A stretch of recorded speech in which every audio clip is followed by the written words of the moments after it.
તો Rajkot આરએમસીના TPO MD Sagathiya સામે ફરિયાદ દાખલ થઈ છે।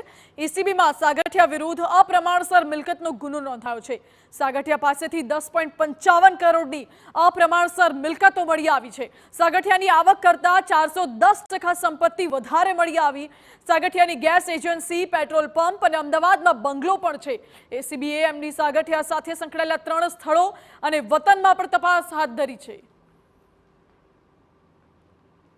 આમ તેઓએ પોતાની કાયદેસરની આવકના પ્રમાણમાં 10,55,37,355 રૂપિયાની વધુ મિલકતો વસાવેલાનું હાલની પ્રાથમિક તપાસમાં જણાઈ આવતા આ અંગે તપાસ કરનાર અધિકારી પોલીસ ઇન્સ્પેક્ટર શ્રી જે.એમ. આલે રાજકોટ શહેર એસીબી પોલીસ સ્ટેશનમાં ગુનો નોંધાવેલો છે।